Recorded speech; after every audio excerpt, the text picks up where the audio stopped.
جو گزرا ہے تو عمرے کی سعادت نصیب فرمائے۔ میں گیا تو روضہ اقدس پہ دو بڑی شخصیات کی زیارت ہوئی۔ حضرت مولانا سید محمود مدنی دامت برکاتہ العالیہ اور حضرت پیر ذوالفقار نقشبندی دامت برکاتہ العالیہ۔ حضرت وہ جب وہاں پہ ان کو دیکھا تو دو شعر یاد آئے، میں حضرت کو سنانا چاہتا ہوں سبق کے طور پر۔ بحر انوار عقیدت میں اتر جاتا ہے یہ دل، بحر انوار عقیدت میں اتر جاتا ہے یہ دل، وقت رو رو کے دعاؤں میں بسر ہوتا ہے، قسمتیں ناک رگڑتی ہیں در اقدس پر، تب کہیں جا کے مدینے کا سفر ہوتا ہے۔ ان کو دیکھ کر یاد آیا کہ در رسول پہ ہم نے بڑے بڑے دیکھے، غلام بنتے ہیں کیسے کھڑے کھڑے دیکھے، عجب ہے عشق جو بیمار اٹھ نہیں سکتا، وہ بھی چاہتا ہے مدینہ پڑے پڑے دیکھے۔ آئیے اب میں بڑے ادب و احترام کے ساتھ گزارش کر رہا ہوں محبوب العلماء والصلحاء حضرت مولانا محمد سلمان صاحب دامت برکاتہ، استاد حدیث دارالعلوم دیوبند و نائب صدر جمعیت علماء ہند و خلیفہ و مجاہد حضرت پیر ذوالفقار صاحب نقشبندی دامت برکاتہ، حضرت سے 4 مصروں کے ساتھ گزارش کرنا چاہتا ہوں کہ اللہ کی قسم میں رہا رحمتوں کے ساتھ، میں جتنی دیر بیٹھا رہا حافظوں کے ساتھ، محفوظ ہو گیا وہ زمانے کے مکر سے جو شخص چلنا سیکھ گیا عالموں کے ساتھ۔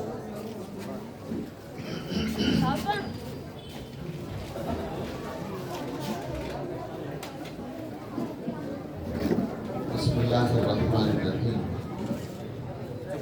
الحمد للہ نحمده ونستعینه ونستغفره ونؤمن به ونتوکل علیہ ونعوذ باللہ من شرور انفسنا ومن سیئات اعمالنا، من يهده الله فلا مضل له ومن يضلله فلا هادي له، ونشهد ان لا اله الا الله وحده لا شريك له، ونشهد ان سيدنا ونبينا ومولانا محمدا عبده ورسوله صلى الله تعالى عليه وعلى آله وأصحابه وبارك وسلم تسليما كثيرا، أما بعد فأعوذ بالله من الشيطان الرجيم، بسم الله الرحمن الرحيم، صبغة الله ومن أحسن من الله صبغة ونحن له عابدون، صدق الله العظيم، سبحان ربك رب العزة عما يصفون،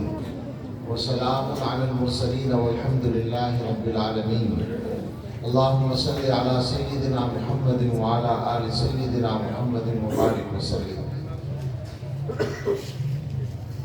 آج کل کے اعتبار سے جلسے کا وقت ختم ہو چکا ہے، بلکہ جب شروع ہوا تھا تبھی ختم ہو گیا تھا، لیکن اور دوسری بات یہ بھی کہ کسی خاص بیان کی ضرورت باقی بھی نہیں رہی، اس لیے کہ بیان ہو چکا ہے۔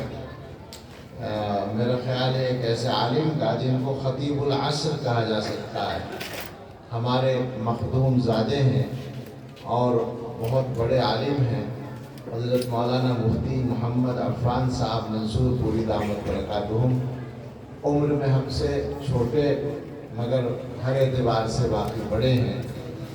ان کا بیان ہو گیا ہے جو ہم سب کے لیے مفید تھا، اور جلسوں کا جو مقصد ہے وہ 2 باتیں ہوتی ہیں، جس ادارے کا پروگرام ہے اس کی کارگزاری سامنے آ جائے اور ہمارے لیے کوئی نصیحت کی اور کام کی بات مل جائے، تو وہ سب کام ہو چکا ہے۔ لیکن یہ بھی طریقہ ہے کہ جب کوئی کام کسی آدمی کے لیے مقرر ہوتا ہے تو تھوڑا بہت اسے بھی کرنا ہی پڑتا ہے، اس لیے 10-15 منٹ میں بھی کچھ عرض کروں گا، اور میں یہ چاہتا ہوں کہ 12 بجے تک ہم لوگ دعا کر کے فارغ ہو جائیں۔ آج کل جلسوں کا موسم ہے، ہر دن 2 بیان 3 بیان کبھی 4 اور 5 بھی کرنے پڑ جاتے ہیں۔ کچھ باتیں ایسی ہیں جو ہم ضروری سمجھتے ہیں کہ ہر جگہ کہہ دیں، اور کچھ باتیں اللہ تعالیٰ جو بھی ذہن میں ڈالیں یا مطالعہ ہو جائے تو وہ کی جاتی ہیں۔ کل مغرب کی نماز کے وقت میں ایک جگہ میوات میں تھا، اور ایک گویا گزرتے ہوئے 2 منٹ کے لیے رکنا تھا، وہاں مغرب کا وقت تھا، ان کا اصرار ہوا نماز یہاں پڑھ لو، اذان ہو گئی تو ہم نماز کے لیے رک گئے، اور نماز کے بعد ان کی طرف سے یہ تھا کہ کچھ بیان ہو، تو ہمیں تقاضا تھا، ہم نے 1.5 منٹ میں ایک بات کہی۔ آج خیال ہے کہ اس 1-1.5 منٹ کی بات کو 10-15 منٹ میں واضح طور پر کہہ ڈالیں۔ بات یہ تھی کہ اللہ تعالیٰ نے ہمیں انسان بنایا ہے، انسانوں کے علاوہ بھی دنیا میں بہت سی مخلوقات ہیں، جاندار جو مخلوقات ہیں ان کو ہم حیوان کہتے ہیں، اپنے علاوہ جتنے جاندار ہیں وہ حیوان کہلاتے ہیں۔ تو غور یہ کرنا ہے کہ انسان جو ان سے الگ ہے حیوانوں سے، وہ کس وجہ سے الگ ہے؟ وجہ تو بہت ساری ہیں، علم کی وجہ سے، ایمان کی وجہ سے، عقل کی وجہ سے، لیکن ان ساری باتوں کی وجہ سے انسان کے اوپر ان سے الگ ایک ذمہ داری آئی ہے۔ اللہ تعالیٰ نے حیوان میں ترقی کرنے کی صلاحیت نہیں رکھی ہے، وہ جیسا ہوتا ہے ویسے ہی رہتا ہے۔ آپ ایک بھینس خریدتے ہیں، 5 سال تک یا 7 سال تک وہ آپ کو دودھ دیتی رہتی ہے۔ 5 سال پہلے جتنی اس کی سمجھ تھی، جتنی اس کی کارگزاری تھی، جتنا اس کا کام تھا، 5 سال کے بعد بھی وہی رہتا ہے۔ ایسا نہیں ہے کہ 5 سال پہلے وہ کم قابل تھی اور اب آپ کے درمیان رہ کے زیادہ قابل ہو گئی یا اس نے کچھ زیادہ سیکھ لیا۔ حیوان ترقی نہیں کرتا، لیکن انسان وہ ترقی کرتا ہے۔ یہ فرق ہے فطری اور طبعی طور پر انسانوں میں اور حیوانوں میں۔ اور جب وہ انسان مسلمان ہو پھر تو اس کی ذمہ داری ہو جاتی ہے کہ وہ ترقی کرے، وہ تبدیلی لائے اپنے اندر۔ ترقی کا مطلب لفظ ترقی جو ہے نا آج کل، وہ تو صرف دنیا میں پیسے ویسے کی ترقی کے لیے بولتے ہیں، لیکن آپ اس کو اس معنی میں بولیں جس معنی میں آج کل انگریزی کا لفظ بولا جاتا ہے ڈیولپمنٹ، تطور عربی میں، اس معنی میں بات کر رہا ہوں کہ جہاں کہیں تبدیلی کی ضرورت ہو تو آدمی تبدیلی لائے، جہاں کہیں کسی کام کو بہتر بنانے کی ضرورت ہو آدمی اس کو بہتر بنائے۔ ہم مسلمان اگر اپنے حالات پر غور کریں گے تو ہمیں یہ محسوس ہو جائے گا سوچنے سے کہ ہم لوگوں کا اس پہلو سے جو معاملہ کمزور چل رہا ہے، کل ملا کر ذرا غور سے سمجھیں اس بات کو، کل ملا کر ہم لوگ سستی کا شکار ہیں، اور اس کی وجہ سے ترقی نہیں ہوتی ہے۔ ہونا یہ چاہیے کہ ہم میں سے ہر آدمی اپنے بارے میں غور کرے، روزانہ غور کرے، تاکہ وہ آگے بڑھتا جائے۔ جو لوگ کاروباری لوگ ہیں ان کو پتا ہے، اور بلکہ سبھی کو پتا ہے کہ کاروباری آدمی جو حساب لگاتا ہے اپنی ترقی کا وہ روزانہ کا لگاتا ہے۔ اگر کل اس کے پاس 50 لاکھ روپے تھے اور آج بھی چونکہ 50 لاکھ ہیں تو وہ نقصان سمجھتا ہے۔ عربی میں ایک مقولہ ہے، من استوى یومہ فہو فی الخسران، جس آدمی کے 2 دن برابر ہوں وہ خسارے میں ہے، گزرا ہوا کل اور آج کا دن۔ اگر کل کے برابر آج بھی ہے تو نقصان ہے، آج بڑھنا چاہیے تھا نا۔ تو کاروبار والا آدمی تو اس کو سمجھتا ہے کہ کل میرا بیلنس اتنا تھا اور آج بھی اتنا ہی ہے، اس کا مطلب ہے میرا نقصان ہوا، یہ نقصان ہے۔ مسلمانوں سے یہ کہنا ہے کہ ان کو تمام معاملات میں اپنے سلسلے میں اسی انداز سے غور کرنا چاہیے۔ مثال کے طور پر کل میرا دین کا علم جتنا تھا آج کچھ بڑھا یا نہیں بڑھا، میں نے کچھ سیکھا یا نہیں سیکھا۔ کل اللہ تعالیٰ سے محبت کا میرا معیار جو تھا وہ کچھ بڑھا یا نہیں بڑھا، اللہ تعالیٰ سے میرا جو قرب تھا وہ آج کچھ زیادہ ہوا یا نہیں ہوا۔ کل میری زندگی میں سنتیں جتنی زندہ تھیں آج کچھ اس میں اضافہ ہوا یا نہیں ہوا۔ کل میں نماز جس طرح پڑھتا تھا آج میری نماز کی کچھ کیفیت بہتر ہوئی یا نہیں ہوئی. اس انداز سے آدمی کو ہر چیز پر نظر ڈالنی چاہیے. جو چیز روزانہ بدلنے کی ہے اس پہ روزانہ نظر ڈالیں، جو مہینوں میں بدلنے کی ہے اس میں اسی حساب سے نظر ڈالیں، لیکن کوشش کرتا رہے آدمی اپنے آپ کو اوپر اٹھانے کی، اپنے اندر تبدیلی لانے کی. اور ہماری تبدیلی کا یہ جو منزل ہے وہ یہ ہے کہ ہمارے پاس ایمان کا وہ اعلیٰ درجہ آ جائے، دین کا وہ اعلیٰ درجہ آ جائے، جس کے بعد اللہ تعالیٰ کی طرف سے یہ اطمینان مل جائے کہ ہم سے اللہ راضی ہو جائے گا. یہ منزل ہے ہماری اصل میں. اور میں اس بات کو یوں بھی کہتا ہوں کہ مسلمان دنیا کے معاملات میں بھی اسی اصول کو نافذ کریں. عام طور پر مسلمان اس مسئلے میں بھی سستی کا شکار ہے. صحیح بات یہ ہے کہ نہ دین کے نہ دنیا کے اس وقت جو ہمارے حالات ہیں وہ ایسے ہیں. دنیا کے کام بھی ڈھنگ سے نہیں کرتے. ایک آدمی تجارت کرتا ہے، چھوٹی موٹی تجارت، تو وہ یہ سوچتا ہے کہ میں تو غریب آدمی ہوں، میرا تو بیلنس اتنا ہے، میرا جو سرمایہ وہ تو بہت تھوڑا سا ہے، لہٰذا میں کہاں ترقی کر سکتا ہوں. حالانکہ وہی آدمی اگر عقل کا صحیح استعمال کرے تو روزانہ اس کا تھوڑا تھوڑا کاروبار بڑھ سکتا ہے. مگر مسلمان کا مزاج یہ ہے کہ پیسے آتے ہیں تو آنے سے پہلے خرچ اس کو نظر آ جاتا ہے، وہ خرچ کر ڈالتا ہے، اس میں سے بچانے کا مزاج نہیں رکھتا. تجارت کے لیے تو ضروری ہے، بڑھنے کے لیے تو ضروری ہے کہ آدمی کچھ بچائے بھی، لیکن یہ کام ہم لوگ نہیں کرتے. اسی طرح سے مسلمان ہونے ہی کا ایک تقاضا یہ ہے کہ جب اللہ تعالیٰ کچھ پیسہ دے تو اس میں سے آدمی صدقہ کرے، غریبوں کو دے. اب ایک آدمی یہ سوچتا ہے میں تو خود ہی غریب ہوں، میں کس کو دوں گا؟ تو جناب اگر آپ کے پاس 500 روپے ہیں اور اس میں سے آپ 5 روپے دے دیں کسی ایسے آدمی کو جس کے پاس 5 روپے بھی نہیں ہے، تو آپ کو ثواب بھی ملے گا اور آپ کی برکت بڑھ جائے گی. مگر اس طرح نہیں سوچتے. اسی طرح سے کوئی آدمی ملازمت کرتا ہے، وہ 8 گھنٹے کام کرنے کے بعد تھک جاتا ہے، ہم مانتے ہیں، لیکن جوان آدمی کی تھکن جو ہے آدھے گھنٹے میں دور ہو جاتی ہے، 1 گھنٹے میں دور ہو جائے گی. کچھ تفریح کر کے، کچھ چائے پانی پی کے، کچھ بھی کر کے، جو آج کل گویا کہ کیا کہتے ہیں اس کو، فریش ہونے کے لیے جو چیز جس کے معمول میں ہو وہ کر کے 1 آدھ گھنٹے میں وہ ٹھیک ہو جائے گا. اب اس کو چاہیے کہ اس کے بعد دوبارہ وہ کام میں لگ جائے اور کمانے کی کوشش کرے، حلال کمانے کی، پیسہ کمانے کی بات کر رہا ہوں میں. رات کو بیٹھ جائے وہ کام کرنے کے لیے. مگر ہم لوگ یہ سمجھتے ہیں جو عام مزاج ہے، کچھ الگ بھی ہوں گے لیکن جو عام مزاج ہے مسلمانوں کا وہ یہ ہے کہ اگر 8 گھنٹے کی ڈیوٹی کر کے ہم آ گئے تو گویا ہم نے اپنے گھر والوں میں بھی اور دنیا والوں پہ بھی بہت بڑا احسان کر دیا. اب تو ہمارا حق بن گیا کہ ہم باقی جتنا وقت ہے وہ سارا کا سارا وقت ضائع کریں. آپ مجھے ایمانداری سے سوچ کے بتائیں یا میری بات سن لیں، اگر غلط ہو تو بتائیں، کیا اکثر لوگ روزانہ 2-3 گھنٹے باتوں میں نہیں خرچ کرتے؟ اکثر لوگ.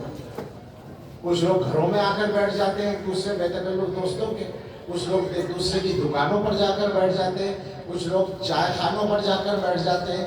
ہوٹل کہہ لیجیے ان کو، عزت رکھنے کے لیے کہ ہوٹل میں بیٹھے ہیں، چاہے جہاں جو بھی کہیں، لیکن دوست احباب بیٹھتے ہیں اور 2 گھنٹے 3 گھنٹے اور بعض لوگ 4 اور 5 گھنٹے بھی ضائع کرتے ہیں روزانہ. صرف ضائع نہیں کرتے، ضائع کرنا تو اس کو کہیں گے کہ آپ نے کوئی کام نہ کیا ہو. وہ ضائع بھی کرتے ہیں اور گناہ بھی کرتے ہیں، اس لیے کہ وہاں بیٹھ کر جو وہ باتیں کرتے ہیں وہ باتیں ساری صحیح نہیں ہوتی، اس میں جھوٹ بھی بولا جاتا ہے اور اس میں غیبت بھی بہت ساری ہوتی ہے. تو سوچیں ذرا، مسلمان ہونے کا یہ تقاضا ہے. مسلمان ایسے ہوتے ہیں کہ اپنا وقت ضائع کریں؟ مسلمان کا وقت تو بہت قیمتی ہے، ہر آدمی کا وقت بہت قیمتی ہے. ہر آدمی اپنی قیمت کو سمجھے.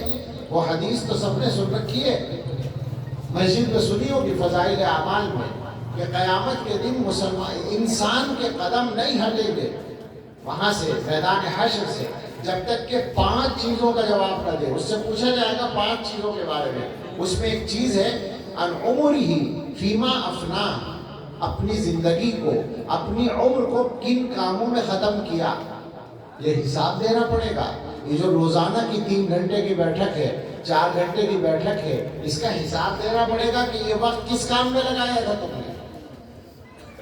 تو غور کریں، حالات بدلنے کے لیے اپنے آپ کو بدلنے کی ضرورت ہے. میں نے جو یہ مضمون اٹھایا کہ انسان ترقی کرتا ہے، تبدیلی لاتا ہے، تو اس کا مقصد یہ کہنا ہے کہ جو حالات ہیں وہ ہمارے لیے سازگار نہیں ہیں کسی بھی اعتبار سے، نہ دینی پہلو سے ہیں اور نہ دنیا اور تجارت اور کاروبار کے پہلو سے، کسی بھی پہلو سے سازگار نہیں ہے. اب ہم یہ امید رکھتے ہیں کہ جو لوگ، جن لوگوں نے قصداً ان حالات کو پیدا کیا ہے اور بگاڑا ہے، ہم ان سے امید رکھتے ہیں کہ وہ حالات کو ٹھیک کر دیں، تو یہ تو دیوانے کا خواب ہو جائے گا. ہمیں یہ کام جو اپنے کرنے کا ہے جس حد تک، وہ خود کرنا پڑے گا. ہم دشمنوں سے کیا امید کر سکتے ہیں؟ یہ زمانہ تو کھلی جنگ کا ہے، کھلی لڑائی ہے. ہمارے خلاف سب کچھ ہوتا ہے، ہم اپنی آنکھوں سے دیکھتے ہیں. تو کیا ہمارے ہاتھ باندھ دیے ہیں لوگوں نے کہ ہم اپنے حصے کا کام نہ کر سکیں؟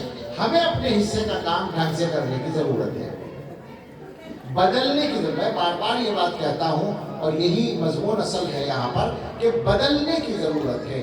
جو خرابیاں ہیں ان کو دور کریں اور جو کمیاں ہیں ان کو دور کریں. خرابیاں کیا ہیں؟ شاید میرا خرابیاں جو ہیں کہتے ہوئے تکلف ہونے لگا ہے، مگر کیا کریں، تکلف کر کے بھی کام نہیں چلتا. ہندوستان بھر میں گھوم کر جو دیکھا ہے، مسلمانوں کی کوئی آبادی سودی قرضے سے خالی نہیں ہے. یہاں خالی ہو تو مجھے خوشخبری سنا دیجیے گا، میں خوش ہو جاؤں گا کہ کم سے کم ایک جگہ تو نکلی ہے. لیکن میں نے چھوٹے چھوٹے قصبوں میں جا کے دیکھا ہے. یہاں ہمارے عزیز بھی موجود ہیں اور آبائی وطن کے لوگ موجود ہیں جس کو سہسپور کہتے ہیں، اور ہم بڑے فخر سے کہتے ہیں کہ ہماری بستی ٹھوس مسلم آبادی ہے، بیچ میں کوئی دوسروں کا گھر نہیں ہے. اس بستی میں کئی ہزار گھروں میں سودی قرضہ ہے. یہ ہے ہمارے لیے شرم کی بات.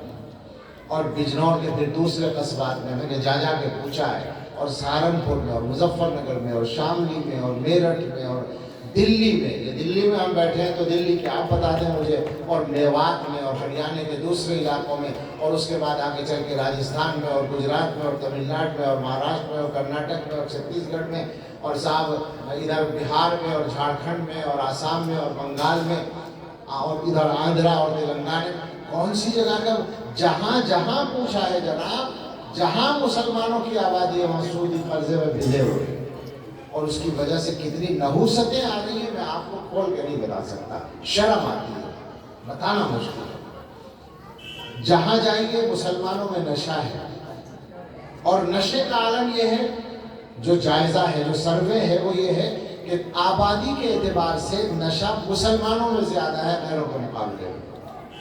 شرم کی بات ہوتی ہے. اور صاحب اور کیا کیا بیان کریں، جہاں مسلمان ہیں وہاں مخبری ہے اپنے بھائیوں کے خلاف. وہ پکی بات ہے، جہاں بھی جائیے جہاں بھی پہنچے. کچھ لوگوں نے باقاعدہ ذریعے معاش بنا لیا ہے.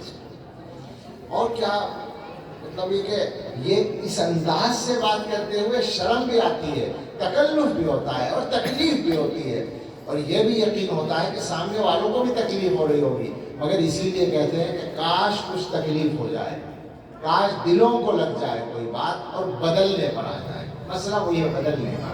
جو حالات، جس طرح کے حالات ہم گزار رہے ہیں، وہ حالات ایسے نہیں ہیں کہ ان حالات میں کوئی قوم ترقی کر سکے. میں نے ابھی کہا دنیا کے معاملات کو بھی ہم ٹھیک نہیں کر رہے. میں نے آج دن میں ایک جگہ مظفر نگر کے ایک گاؤں میں وہ بیان کر رہا تھا، تو وہ گاؤں کے لوگ تھے، ان کے سامنے یہ بات مجھے یاد آئی. یہاں بھی بیان کرنے میں حرج نہیں ہے کہ رسول اللہ صلی اللہ تعالیٰ علیہ وسلم نے مسلمانوں کو ایسی رہنمائیاں دی ہیں جیسے کوئی بچے کو ہاتھ پکڑ کے چلائے. اس میں بطور مثال میں نے سنایا، بہت سی جگہ سناتا ہوں، کہ حضور نے بتایا ہے کہ اگر تمہارے پاس جائیداد ہے، زمین جائیداد ہے، تو اسے بیچنا نہیں ہے. بیچو گے تو برکت نہیں ہوگی، سوائے اس کے کہ بیچ کے زمین جائیداد ہی حاصل کر لو. آپ لوگ یہاں رہتے ہیں، آپ نے تجربہ کیا ہوگا، اگر کوئی آدمی اپنا گھر بیچ کے فوراً گھر نہ خریدے تو چلا جاتا ہے، پیسہ ختم ہو جاتا ہے، برکت ختم ہو جاتی ہے. حضور نے فرما رکھا ہے من باع ارضا او عقارا کان قمنا اللہ یبارک له فیہ ان لم یجعلہ فی مثلہ. جو آدمی کوئی زمین یا جائیداد بیچے تو وہ اس کا مستحق ہے کہ اسے برکت نہ دی جائے، سوائے اس کے کہ اس کو زمین جائیداد میں لگا دے. اگر زمین جائیداد بیچ کر اسی میں لگایا تو فائدہ ہوگا، برکت ہوگی، ورنہ نہیں ہوگی. آپ سوچیں مسلمانوں کے کیا حالات ہیں. مسلمانوں کے حالات یہ ہیں کہ باپ کا انتقال ہوتا ہے گاؤں میں، زمین کی تقسیم پہ جھگڑا ہوتا ہے، اور جھگڑا پکی بات ہے. کیوں ہوتا ہے؟ ایک تو وہ ابا جان جو دنیا سے گئے ہیں وہ پہلے ہی گڑبڑ کر کے گئے ہیں، اولاد کے ساتھ انصاف کر کے نہیں گئے ہیں. اکثروں کا تو یہی حال ہے، لہٰذا بھائیوں میں لڑائی ہوتی ہے. اور پھر جو وہ بھائی ہیں ان کے جذبات یہ ہوتے ہیں ہر ایک کے کہ مجھے مل جائے زیادہ، اس کو نہ ملے. اکثر گھرانوں میں جھگڑے ہوتے ہیں. جھگڑے ہونے کے بعد وہ زمین بک جاتی ہے، اور بکنے کے بعد کیا ہوتا ہے؟ جن کی شادی نہیں ہوئی ہے وہ شادی کے دن اس سارے پیسے میں آگ لگا دیتے ہیں، کیونکہ شادی تو اسی طرح ہونی ہے جس میں پیسہ خرچ ہوتا ہے. اور جن کی شادی ہو گئی ہے وہ بہت بڑا تیر مارتے ہیں تو کاروبار میں لگاتے ہیں. اور کاروبار میں کہوں گا تو آپ کو پھر برا لگے گا، برا تو خیر آپ نہیں مان رہے، سن رہے بیچارے میری بات. کیا کریں؟ کاروبار کرنا نہیں آتا.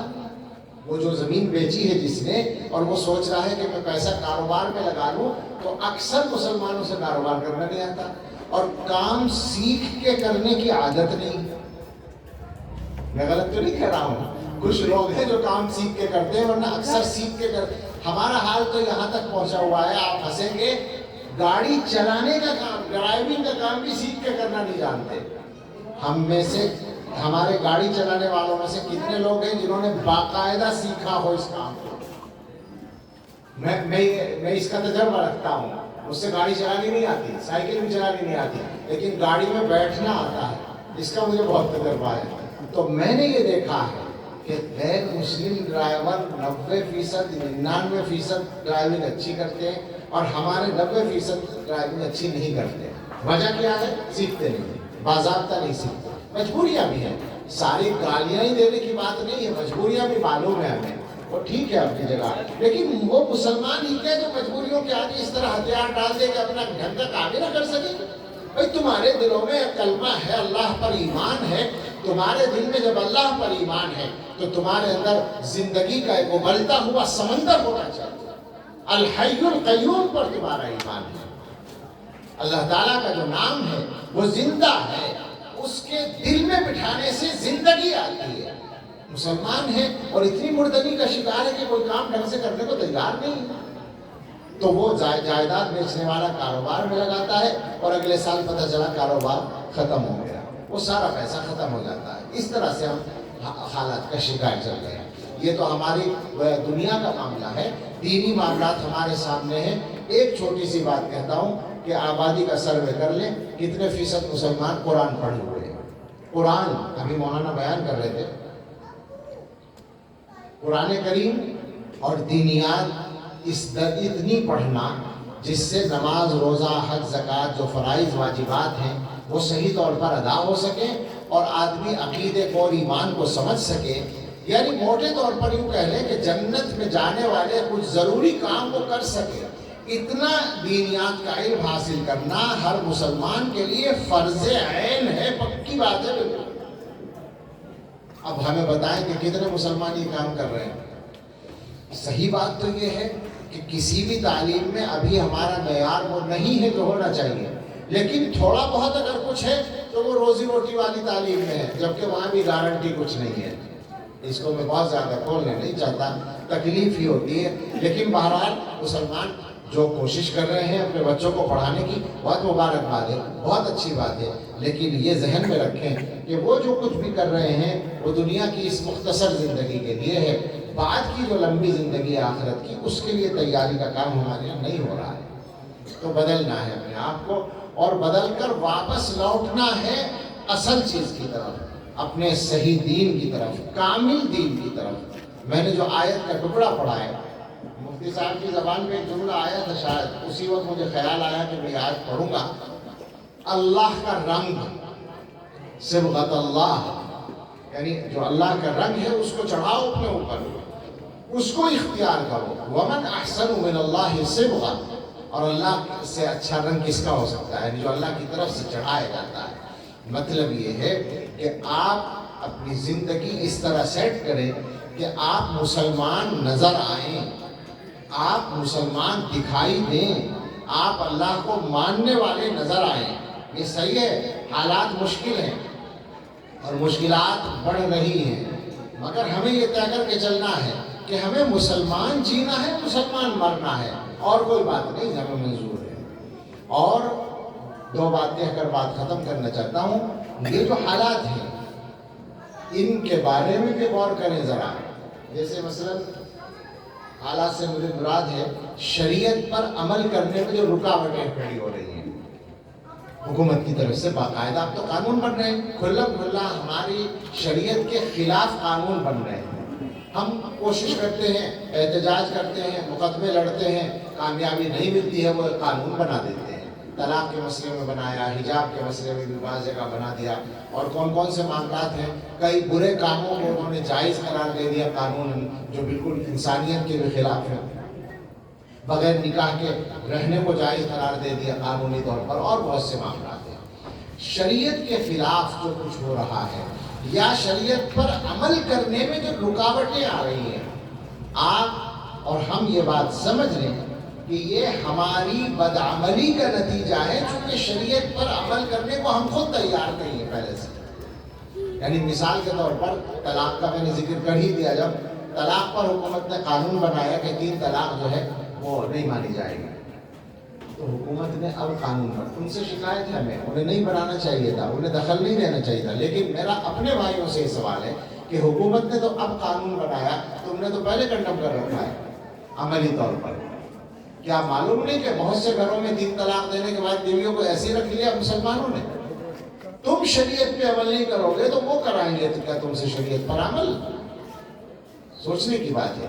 آج اگر نماز پڑھنے میں کہیں کہیں کچھ مشکلات کھڑی کی جا رہی ہیں جان بوجھ کر، عام ہندوؤں کو کوئی پریشانی نماز سے نہیں ہے، وہ آج بھی مدد کرنے کو تیار ہے نماز پڑھنے میں، اور کرتے ہیں. لیکن ماحول بنایا جا رہا ہے، پلان کے تحت بنایا جا رہا ہے. مگر جو کچھ بھی ہو، اگر نماز پڑھنے میں دشواری آ رہی ہے تو مسلمان ہمیں بتائیں کہ اتنے دنوں سے آسانی تھی، کتنے لوگوں نے نماز پڑھی؟ اور گھر میں نماز پڑھنے میں تو اب بھی پابندی نہیں جناب. گھر میں کتنے لوگ نماز پڑھتے ہیں؟ اپنے محلے کی مسجد میں کتنے لوگ نماز پڑھتے ہیں؟ یہ شکایت ہماری صحیح ہے کہ ہمیں ایئرپورٹ میں بھی نماز کی اجازت ہونی چاہیے، اور ہے، ابھی تک تو ہے الحمدللہ، ہم پڑھ رہے ہیں. لیکن مسلمانوں سے یہ سوال ہے کہ وہ اگر رکاوٹ کھڑی کریں وہ ان کا کام ہے. تم نے آسانیوں سے کتنا فائدہ اٹھایا ہے؟ تمہارے گھر آ کے کس نے تمہیں نماز پڑھنے سے روکا ہے؟ کس نے تمہیں اپنے کام ٹھیک کرنے سے روک دیا ہے؟ کس نے اپنے بچوں کو قرآن پڑھانے سے روک دیا ہے؟ سوچنے کی بات یہ ہے.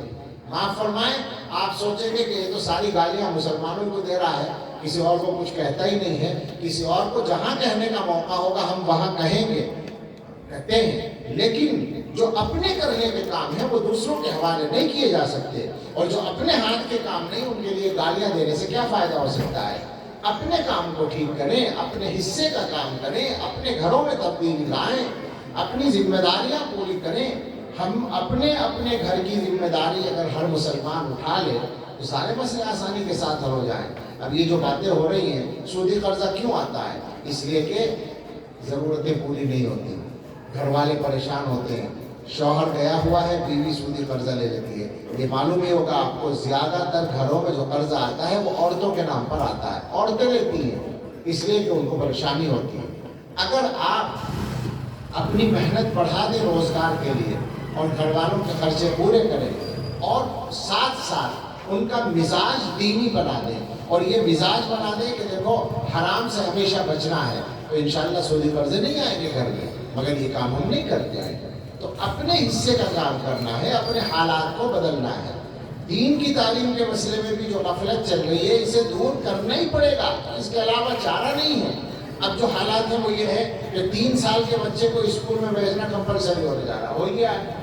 پالیسی جو بنی ہے ایجوکیشن پالیسی، مفتی صاحب کے شاید اشارہ کر رہے تھے، اس میں کیا ہے؟ آپ میں کچھ لوگوں نے ہو سکتا ہے پڑھا بھی ہو، میں نے اس پالیسی کو دیکھا ہے، اردو میں بھی وہ ملتی ہے، ہندی میں بھی، انگریزی میں بھی، جو باقاعدہ منظور ہو کر کابینہ سے اور پارلیمنٹ سے نافذ ہے. تفصیلات شاید ابھی اس کی چل رہی ہیں ترتیب کے مرحلے میں. اسکولوں میں جب وہ آ جائے گا تو حکومت نے باقاعدہ اس میں ہندو مذہب کی بہت ساری ایسی چیزوں کو شامل کر دیا ہے جن کو کوئی مسلمان اپنے ایمان کے پیش نظر کرنا نہیں پسند کر سکتا، کر ہی نہیں سکتا۔ لیکن جب وہ لازم ہو جائے گی اسکولوں میں آ کر تو کیا ہوگا پھر آپ سوچیں ذرا۔ میں بار بار یہ بات کہہ رہا ہوں کہ ایسے حالات ہیں کہ بچہ اسکول سے آئے گا تو آپ مجبور ہوں گے یہ کہنے پر کہ بھائی بیٹے تم اسکول سے آ رہے ہو، کلمہ پڑھ لو ایک بار، پتہ نہیں ایمان بچا یا گیا۔ ایسے حالات ہیں، تو ان حالات میں کیسے حفاظت ہوگی جناب؟ نسلوں کو کیسے بچائیں گے؟ کیا مسلمان اس بات کے لیے تیار ہو گئے ہیں کہ اپنے بچوں کو جہنم میں جانے دیں؟ کم سے کم اتنا بے ایمان تو مسلمان نہیں ہوا، میں یہ نہیں مان سکتا۔ مسلمان کے اندر ایمان کی اتنی رمق تو بہرحال باقی ہے۔ جب یہ باقی ہے تو پھر اس کا انتظام بھی کرنا پڑے گا، اپنے بچوں کے دین و ایمان کی حفاظت کے لیے کام کرنا پڑے گا۔ یہ بات ذہن میں رکھے کہ دین کی تعلیم جس کو کہتے ہیں، یہ جو مکتب اور مدرسے میں ہو رہی ہے، یہ تعلیم جہاں بند ہوئی ہے وہیں ایمان منقطع ہوا، وہیں ایمان کا سلسلہ ختم ہوا ہے، اور جہاں جاری رہی ہے وہاں تمام تر مخالفت کے باوجود ایمان زندہ اور باقی رہا ہے۔ تو ہمیں یہ بھی فکر کرنی ہے، کوشش کرنی ہے، اپنے مدرسوں اور مکتبوں کو اچھی طرح چلانا ہے۔ ہندوستان کے مسلمان کی ایک خاص بات یہ، تھوڑی سی تعریف بھی کر لوں، اتنی دیر سے گالیاں دے رہا تھا۔ ہندوستان کے مسلمان کی جو سب سے بڑی خصوصیت ہے، اور وہ ہماری کیا خصوصیت ہے؟ اللہ تعالیٰ کی توفیق ہے، وہ یہ ہے کہ مسلمان اپنی دینی تعلیم کا انتظام خود کرتا ہے۔ یہ خاص بات ہے۔ انگریزوں کے جانے کے بعد، انگریزوں کے آنے کے بعد، مغلیہ سلطنت کے ختم ہونے کے بعد دارالعلوم دیوبند چندے کا پہلا مدرسہ قائم ہوا۔ اس سے پہلے ہماری تاریخ میں دینی تعلیم کا انتظام بادشاہ کرتے تھے، نواب لوگ کرتے تھے، یا کچھ خاص مالدار لوگ کرتے تھے۔ عمومی چندے کا تصور نہیں تھا۔ یہ بالکل تجدیدی کام ہوا تھا دیوبند سے، جو شروع ہوا اور پھر ساری دنیا میں پھیلا۔ تو اس کی وجہ سے میرا خیال تو یہ ہے کہ ہندوستان میں مسلمان زندہ ہے اور زندہ رہے گا، اس کا یقین ہے۔ اس لیے کہ دین کو زندہ رہنا ہے، دین کو تو کوئی مٹا نہیں سکتا، دین تو باقی رہنا ہے۔ اس دین کے باقی رہنے میں آپ کا پیسہ لگتا ہے اور آپ کی محنت کرتی ہے، تو آپ بھی باقی رہیں گے۔ یہ تو اللہ کا نظام ہے، اللہ تعالیٰ باقی رکھیں گے۔ ویسے بھی ہندوستان کے مسلمان جو ہے، ہم کہہ چکے ہیں یہ بات، اپنے بھائیوں سے کہتے ہیں کہ اس خواب و خیال میں نہ رہیں کہ یہ مسلمان ان کے لیے لقمہ در ثابت ہوگا۔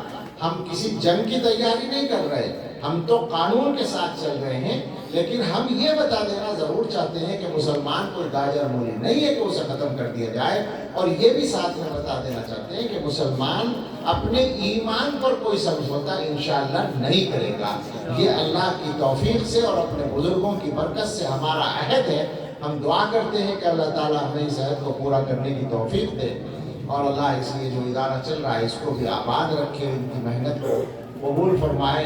یہ جو عالم صاحب ہیں، مولانا عالم صاحب، یہ پتہ نہیں کہاں سے اس طرح سے گھیر گھار کے ہمارے ایسے وارنٹ جاری کرتے ہیں کہ گرفتاری ہو ہی جاتی ہے۔ اللہ خیر فرمائے اور ان سے کام لے اور برکت دے ان کے کام میں، اور جو بھی دینی تعلیم کے نظام چل رہے ہیں اللہ تعالیٰ وہ سبھی میں آسانی عطا فرمائے۔ آمین۔ وآخر دعوانا الحمدللہ رب العالمین۔ میں نے جو کہا تھا اس سے 10 منٹ اوپر ہو گئے۔ میں بھی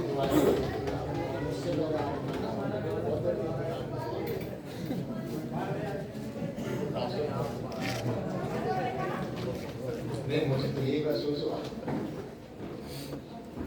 الحمدللہ رب العالمین، والصلاة والسلام علی سیدنا محمد وآلہ واصحابہ اجمعین۔ ربنا آتنا فی الدنیا حسنۃ وفی الآخرۃ حسنۃ وقنا عذاب النار۔